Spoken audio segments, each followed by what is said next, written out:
You're not our daughter. The words didn't echo. They didn't need to. They landed heavy, final, like something that had been decided long before this moment. The room went completely still. Before we continue, please hit the like button, subscribe to the channel, and turn on the notification bell for updates. 17-year-old Lena Voss sat at the edge of the dining table, her hands resting lightly against her lap, fingers curled just enough to keep them from shaking. The overhead light cast sharp shadows across the polished wood surface, illuminating untouched plates of food that had long gone cold. No one moved. Not her younger brother, Evan, who stared down at his plate like if he avoided eye contact, he could disappear. Not her aunt, Marlene, who pressed her lips together so tightly they turned white. Not even her grandfather, who shifted slightly in his seat but said nothing. Everyone was watching, but no one was helping. Her mother, Claudia Voss, stood at the head of the table, posture perfectly straight, expression calm. Too calm. Not angry, not emotional, controlled. Like this wasn't a family argument. Like this was a decision being announced. You heard me, Claudia continued, her voice steady, almost rehearsed. You're not our daughter. Lena blinked once, just once. Then her eyes shifted slightly to her father. Richard Voss didn't hesitate. He gave a single confirming nod. You never were. And just like that, 17 years collapsed into nothing. Pause for a second. Think about that. 17 years of birthdays, 17 years of school mornings, 17 years of sitting at this exact table. When you're erased in 2 sentences, and then came the part that didn't match, the part that made this feel wrong. Pack your things tonight, Richard added, his tone sharper now. You'll be out by morning. A beat. You get nothing. Nothing. Not we'll figure this out. Not we need to talk. Nothing. Cut off. Clean. Almost legal. Lena's gaze flickered across the table. That word echoed in her mind. Nothing. Then another detail clicked into place.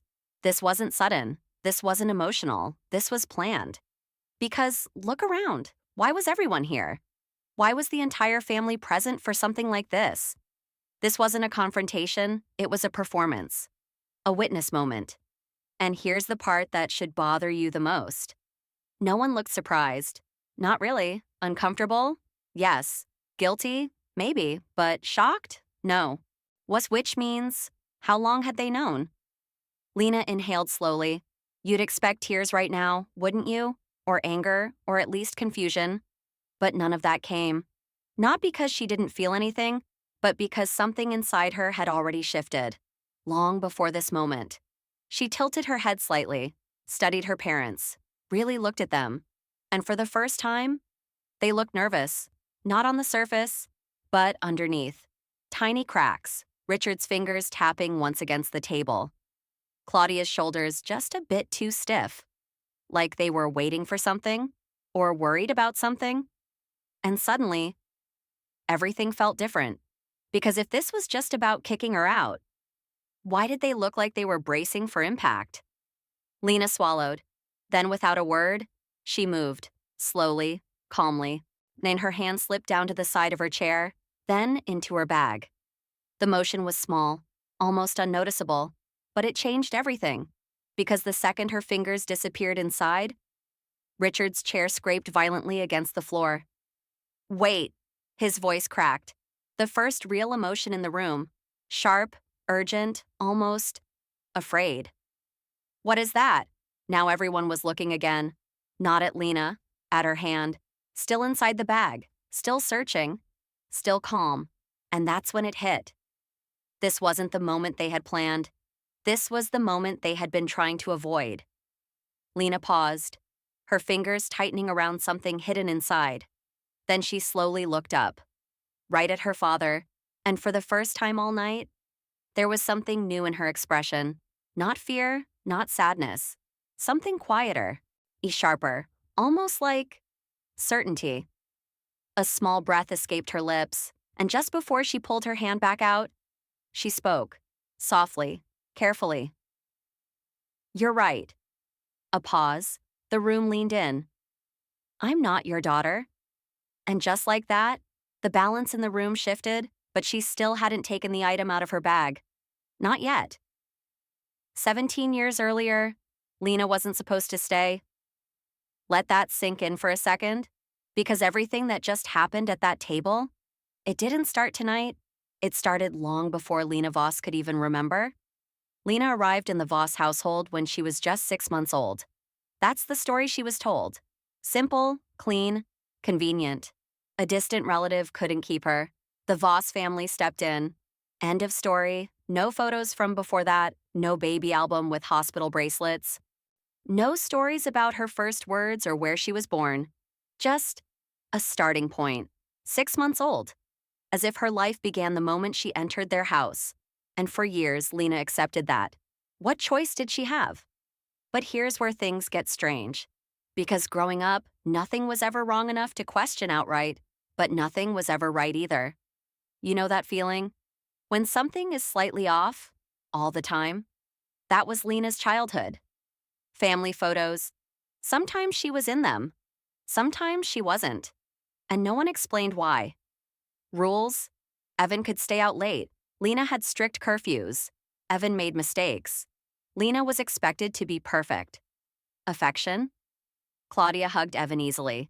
With Lena, it was rare, awkward, almost forced, like she was performing something she didn't quite believe. And Richard? Richard treated Lena like a responsibility, not a daughter, never cruel, never warm, just distant, measured, like he was always keeping track of something. So, what does a kid do in that situation? She adapts. Lena became the version of herself she thought they wanted. Quiet, helpful, top of her class. Never caused problems. Always said thank you. Always stayed out of the way. Because maybe, if she was good enough, she'd finally feel like she belonged. But that feeling never came. Not fully. And deep down, she knew it. Even if she couldn't explain it. Then, something changed. About a year ago, when Lena was 16, it was a normal afternoon. Or at least, it started that way. She had come home early from school. The house was quiet. Too quiet. Richard's office door was slightly open. That alone was unusual. It was always locked. Always. And here's the thing about curiosity. It doesn't need permission. It just needs opportunity. Lena hesitated for a moment, then stepped inside. The room smelled faintly of paper and something metallic. Organized, precise. Every file in place, except one. A drawer, unlocked. That was the first real mistake. Her hand hovered for just a second. Then she pulled it open. Inside, documents, stacks of them, some old, some newer, all carefully labeled. She didn't understand most of it at first. Legal terms, numbers, names. Then, she saw it. Her name. Lena Voss. But not alone. There was something next to it. Another name. Partially covered by another sheet. But still visible enough to read a fragment. It wasn't Voss. Her heartbeat picked up. Fast. Sharp. She leaned closer, trying to move the paper just enough to see the rest. Lena. Her entire body froze. Richard stood in the doorway. And here's the part that mattered most. He wasn't angry. Not immediately. He was scared. His eyes locked onto the open drawer, then onto the paper in her hand, then back to her. And in that split second, Lena saw something she had never seen before. Not irritation, not disappointment, not authority.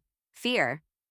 He stepped forward quickly, grabbing the documents from her hands. Too quickly, too urgently.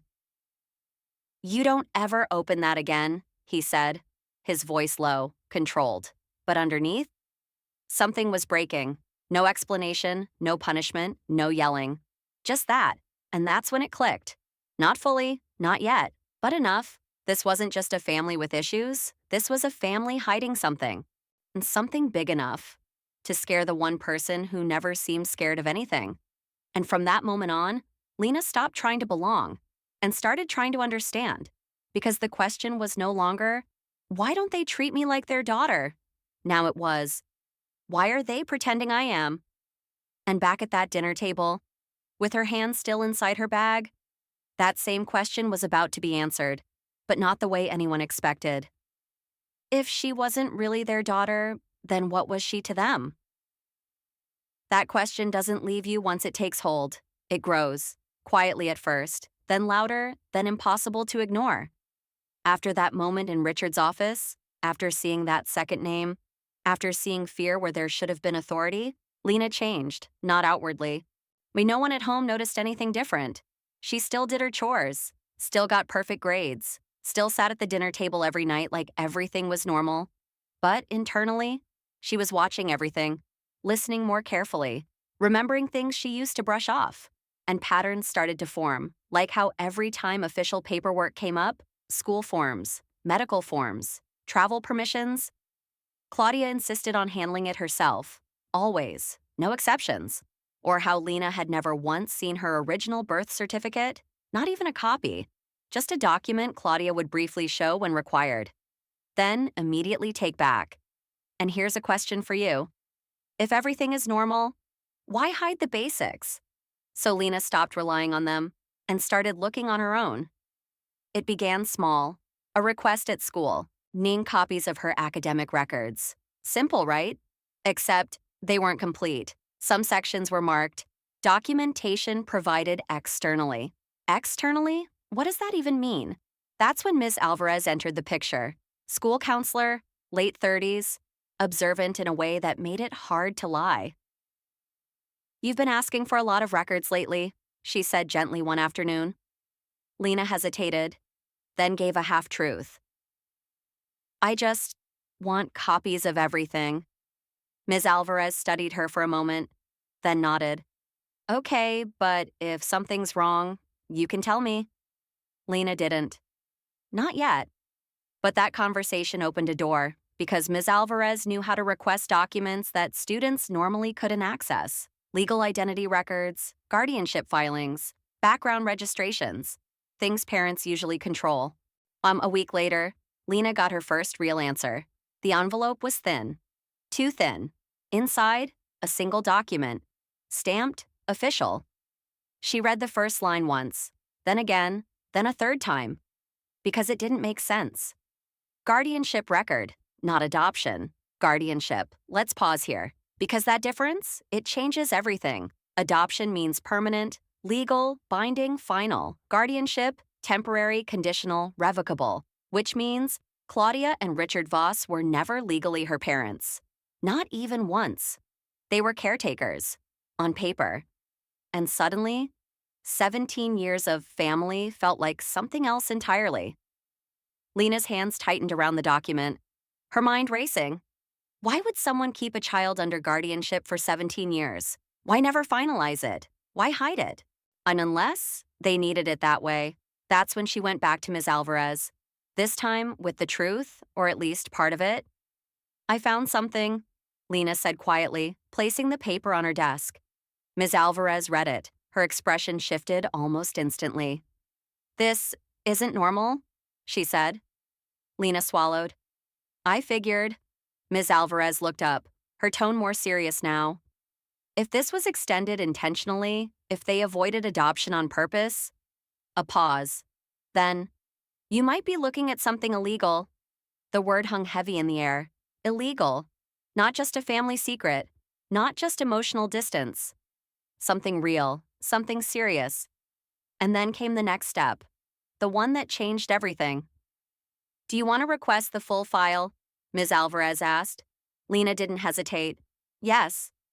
Days passed. Slow. Heavy. Every second stretching longer than the last. Then finally, the call came. "The records are ready." Lena picked them up after school. Hands steady. Heart not. This envelope? Much thicker. She didn't open it right away. Not in public. Not where anyone could see. She waited. Until she was alone. Then she opened it. Pages? Dozens of them. Legal filings, court notes, signatures, dates. Her eyes scanned quickly.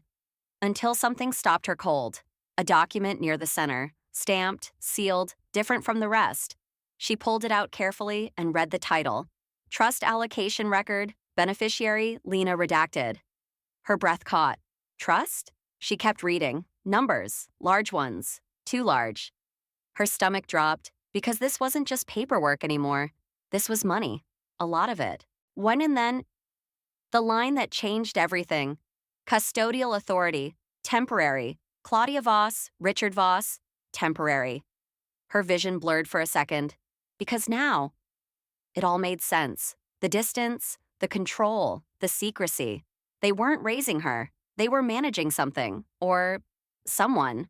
And suddenly, that dinner table moment, it wasn't about rejection, it was about timing. Because if this was true, if that trust was real, then there was only one question left. What happens when she turns 18? And more importantly, what were they planning to do before she got there? Back at the table, her hand still inside her bag, fingers wrapped around that very document, Lena already knew the answer, and judging by the fear in her father's eyes, so did he. This dinner wasn't about family, it was about control. Go back to that table, look at it again. The silence, the witnesses, the timing. Now ask yourself, why tonight? Why now? Lena already knew the answer, because 3 weeks from today, she turns 18. And that number? It changes everything. Legally, it means independence, control, access, and most importantly, it means the end of guardianship, which means Claudia and Richard Voss lose everything tied to it, the authority, the control, and whatever access they had to that trust. So what do? If you've spent 17 years carefully managing something that was never truly yours, you make your move. Before the clock runs out, that dinner, it wasn't spontaneous, it was strategic. Think about it. They gathered the entire family and created a controlled environment, made a public declaration. You're not our daughter. Why say it like that? Why in front of everyone? Because witnesses matter, especially when you're trying to reshape a narrative. If Lena leaves willingly, if she walks away quietly, then what happens next becomes easier. Less scrutiny, fewer questions. And maybe, just maybe, they thought she would, because she always had. Quiet, compliant, predictable. But here's what they didn't account for. Lena stopped being predictable the moment she opened that drawer. Back at the table, her hand tightens slightly around the document inside her bag. The edges press against her fingers. Real, solid, proof. She looks at her father again, really looks. And now, she sees it clearly, not authority, not confidence. Fear. Shut because he knows. He knows what she's holding. Claudia steps in, her voice sharper now, trying to regain control. Whatever you think you have.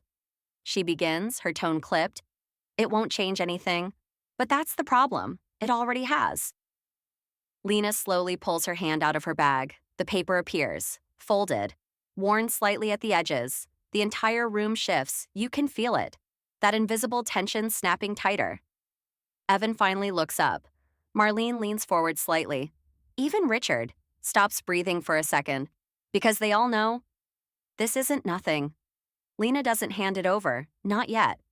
Instead, she holds it in front of her, calm, steady. You're right, she says again. Her voice doesn't shake, not even a little. I'm not your daughter.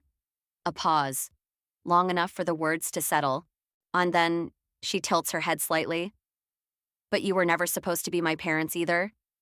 Silence. And this time, it's different. Because now, the power in the room has shifted.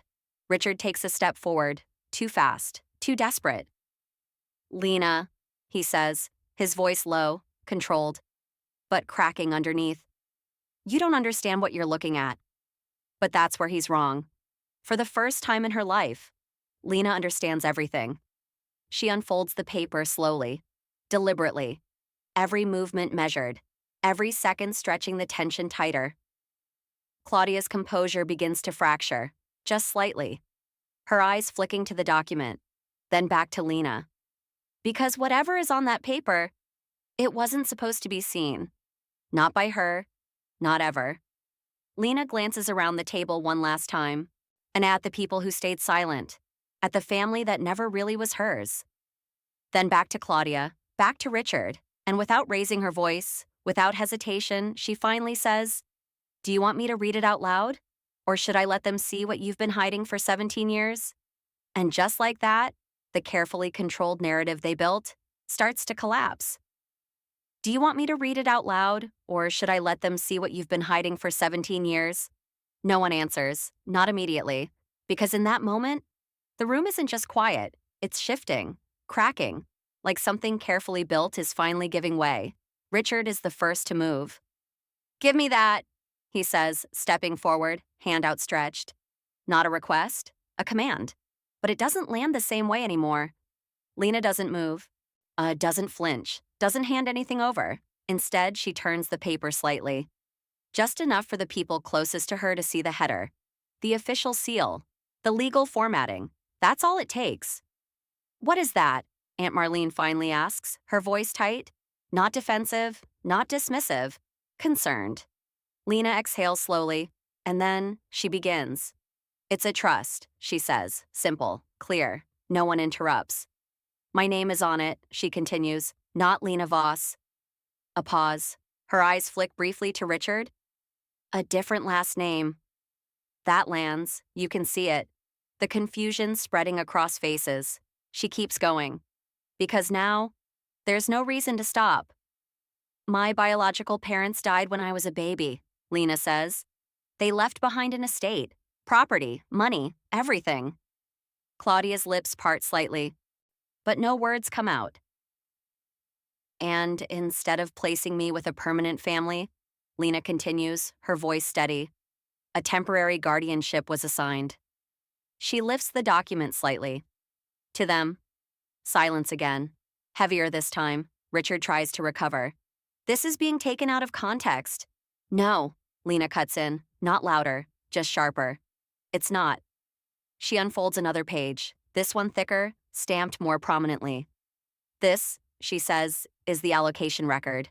She doesn't rush it, doesn't skim. She lets the weight of each word settle as she speaks. It outlines the assets, the conditions, and the timeline. Marlene leans closer. So, what does that mean? She asks. Lena looks at her, and for the first time, there's something emotional in her voice. Not weakness, but clarity. It means they were never my parents, she says. They were custodians, temporary, until I turned 18. A beat. And that happens in 3 weeks. Everything clicks at once. You can see it in their faces, the realization, the timing. Claudia finally snaps. That doesn't change anything, she says quickly. We raised you. We took care of you. With money that wasn't yours? Lena replies. That lands harder than anything else so far. Richard steps in again. You don't understand how complicated this is, he says, his tone shifting. Less commanding now, more defensive. There were legal structures, protections, and restrictions, Lena interrupts. She lifts the document again. You had limited access, she says. Controlled disbursements, oversight. Her eyes lock onto his. So you waited. That's the moment everything breaks. Because there's no denial, no immediate argument, just silence. And in that silence, the truth becomes undeniable. They planned this, Lena continues, her voice quieter now, but somehow even stronger. That's why tonight happened. That's why everyone's here. She glances around the table. You wanted witnesses. Marlene leans back slightly. Witnesses to what? She asks. Lena answers without hesitation. To me, leaving willingly. Another silence, sharper this time. Because if I walk away on my own, Lena continues, it gets messy. Legally, financially. She lowers the paper. But if I'm removed first? She doesn't need to finish the sentence. They all understand. The room shifts again. But this time, it's not tension. It's distance. And the kind that forms when people realize they've been standing next to something they didn't fully see. Claudia looks around, searching for support, for agreement, for anything. She doesn't find it. Evan looks down again. But this time, it's different. Not avoidance, processing. Marlene speaks first, quietly. You told us she was adopted. Claudia doesn't respond. You said everything was finalized, Marlene adds. Still nothing. That's it. That's the moment the narrative collapses completely. Lena exhales, a long breath, like she's been holding it for years. I already contacted a lawyer, she says. Now that changes everything again. Richard's head snaps up. What? He says. They have copies of everything, Lena continues. The guardianship file, the trust. Financial records tied to it. Claudia's face drains of color. There's going to be an investigation, Lena says. And now, for the first time, she sees it. Not fear, not uncertainty, consequences. The unraveling doesn't happen all at once, but it starts that night. Within days, legal notices are filed. The guardianship arrangement is reviewed. Financial activity tied to the trust is audited. And what surfaces? Irregularities, not reckless ones, careful ones, small shifts, controlled withdrawals. Just enough to avoid immediate detection. But over time, it adds up. Accounts are frozen, access revoked. Claudia and Richard, no longer in control of anything tied to Lena. Extended family distances themselves quickly. Not dramatically, not loudly, but clearly. Phone calls stop, visits don't happen. And because no one wants to be connected to what's coming next. And what comes next is legal action. Not instant punishment, not dramatic arrests, but something slower, more precise. Investigations, hearings, documentation, the kind of process that doesn't explode. It tightens. Through all of this, Lena doesn't feel what she expected. Not anger, not even relief. At first, just quiet. Because when you spend years trying to belong somewhere, and then find out it was never real, the hardest part isn't losing it. It's realizing you were never supposed to have it in the first place. But then, something shifts. When she receives the full file, photos, records, names, her real parents. For the first time, they aren't just an absence. They're real, and so is she. Not Lena Voss, just Lena. A few weeks later, she turns 18. No celebration at that house, no dinner table, no speeches. Instead, she's sitting in a quiet office, across from her lawyer. The final documents slide across the table. Everything is now fully in your control, he says. She nods. No hesitation this time, no confusion, just certainty. She signs, and just like that, 17 years of control end. Later that day, she stands outside a different house, smaller, quieter, temporary, but hers. No expectations, no conditions, just a beginning. She reaches into her bag one last time, pulls out a photo, her parents. The ones she never got to know. She studies it for a moment, then exhales. They spent 17 years telling me I wasn't theirs. A pause. Her grip on the photo steadies. Mabe, but they forgot I was always someone else's. No anger, no bitterness, just truth. And for the first time, it's enough.